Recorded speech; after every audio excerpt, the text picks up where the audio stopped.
Welcome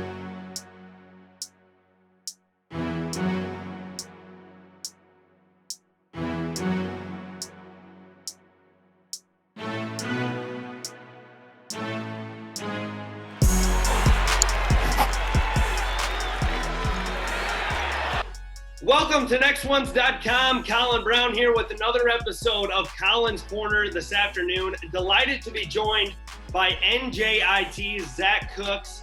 Zach, a second-team All-Sun performer in 2019-2020, over 19 points per game, 5 boards per game. You test NBA draft waters, decide to come back to school. That's big news out of the college ranks. We'll get to that in a minute, but first and foremost, man, you told me earlier you've been at home. How are you? How are things going down there? Man, it's safe to say I'm pretty good. I'm alive. That's the biggest thing. Just trying to stay sane, stay in the gym, work out a little bit, play some Call of Duty at home while I'm here, and just try to get past this virus thing.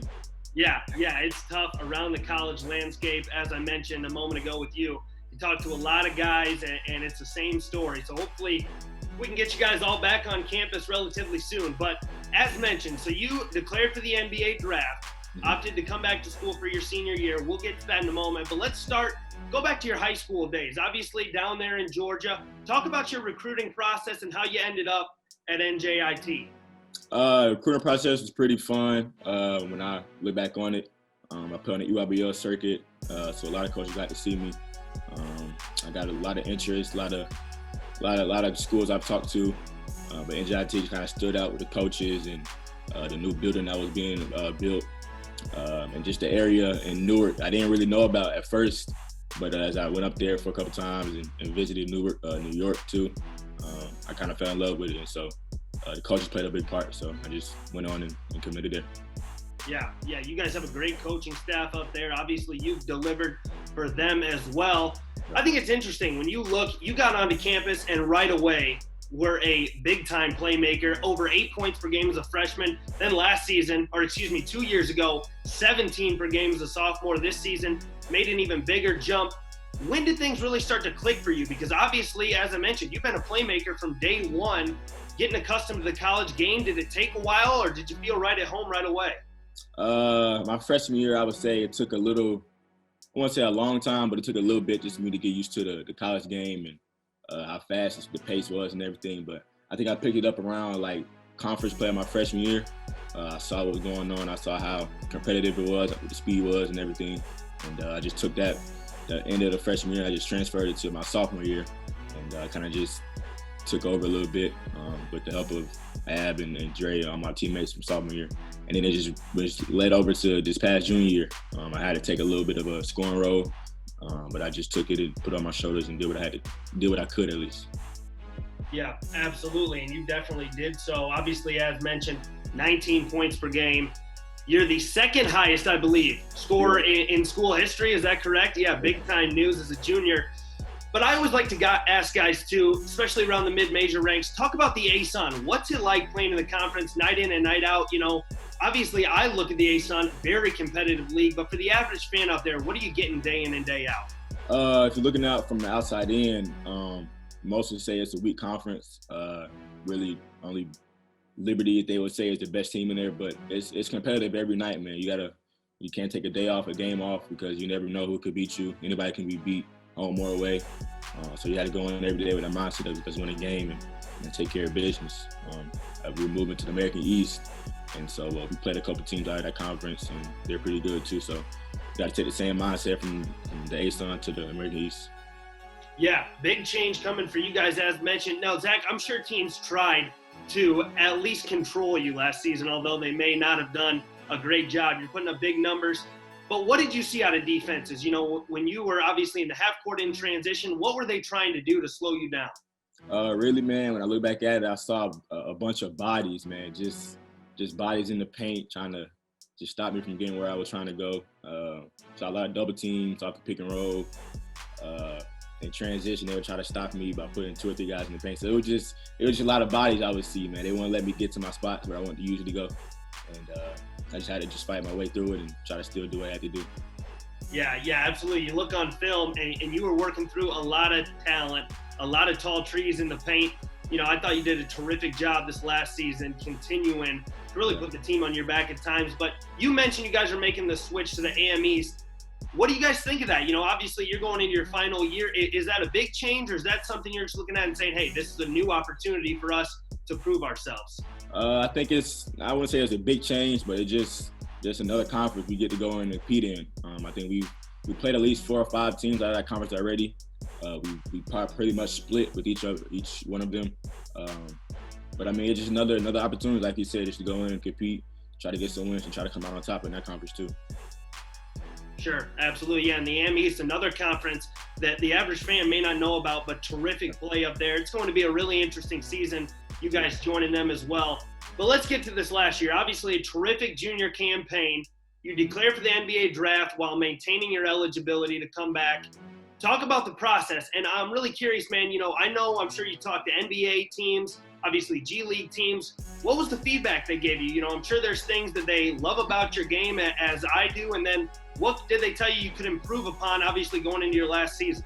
Yeah, the feedback was all pretty much positive, man. I heard positive and a little bit of negative things too.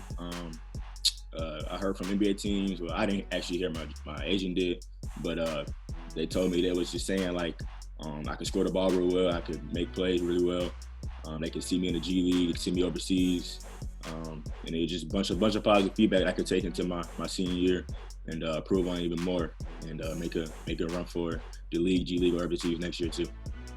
Yeah, the sky's the limit, absolutely. I mean, I think a playmaker off the bounce is the first thing that I see, and this next season, I think that's going to be key for you guys. Now, obviously, your junior season, you guys had an up and down year, it looked like, overall. I caught a few of your guys' games, and obviously you stood out. But moving into this year, obviously now you're coming back to school. What are your goals you've set for not only yourself, but for the team? Obviously, the NCAA tournament, I'm sure, is the bar.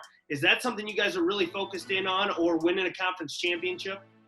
For sure. Last year we had some injuries, a couple red shirts. We were just kind of down bad a little bit. We didn't have everything that we brought into the season, but this year we're bringing in some JUCOs, some good freshmen, and also returners from last year. That's going to help us out even more in American East. And of course, the goal is to win the American East, but just to go out and compete every game, man. Just to go 110% every game, and just try to win every game we can. Yeah, you guys have a lot of talent coming in. I think the coaching staff has done a really good job, obviously, surrounding you with talent. Yeah. And I got to bring this up at the end of the day, because I'm sure it's in the back of your guys' minds. Obviously, you've been through, COVID-19 just like any other player, and trying to work out, stay in the gym. Obviously, you tested the draft waters. Are you guys worried at all about this upcoming season?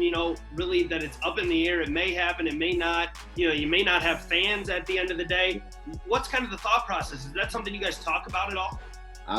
I'm not sure about everybody else's process and how they taking it in, but I'm kind of worried about the season. I really want to play non-conference. That's the big games where you go travel to Indiana, whoever we're playing. And I really want to have that in November, but who knows, man? It's so uncertain right now. So I hope we do have a non-conference and continue to have the whole season. But having no fans would be bad for me, man. I feed off that energy of fans yelling and screaming and all that stuff. But we'll just see how it plays out. I control what I only control, and we'll see. Yeah, it's funny you bring that up. So I obviously, you was taking a look at your game, watching you play. Yeah. You play with a chip on your shoulder. Yeah, you're an emotional guy, and I love it. That's the kind of player I was as well. And I think, that's going to be really interesting around the country to see these guys that can't feed off emotion or fans, or like you said, even the non-conference slate. You guys have some big games coming out there, but that chip on your shoulder, is that something you've brought to the game, your whole entire career or life playing the game? Yeah, growing up, of course, I wasn't always the biggest on the court. So, I would hear the talks in the ear saying he's too small, you can't do this, you can't do that. So I just took it in and just used it in a positive way. So I just play with a chip on my shoulder every night, go out and prove everybody wrong, and just play my hardest, give 110% every game. Yeah, absolutely, and you can definitely see that on film. It's going to be exciting to watch you, man, as a senior. We're here with Zach Cooks of NJIT, over 19 a game as a junior. Zach, I'll leave you with this. I love to chat with players and kind of ask them who they watch or who they idolize, take things from on a daily basis to incorporate into their game. When you're looking at whether it's the college ranks or the next level, who are the guys that you really watch? Obviously, the NBA is back up in the bubble. who do you kind of pride your game after or use things from, you know, kind of pick and choose what you take at the next level? Yeah, I pick and choose from everybody, all the guards in the league, and some even in college. I watch Chris Paul, Westbrook, Damian Lillard, all the guys like that. My favorite player, of course, is Westbrook. He just plays with that little passion, man. He just plays. It was just like he just out there by himself and he having fun, all that stuff. So I love Westbrook, and I take a lot from him. And they've been winning, so I hope they can continue to keep winning. Yeah, absolutely. Well, again, Zach, I appreciate you joining us here at NextOnes.com. It's been a pleasure, man. Obviously, a terrific career to this point. You got one more season. Fingers crossed that everything works out. We can not only play, but with fans in the stands and have a full, complete college basketball season. Thanks for joining us, man. I appreciate you, man.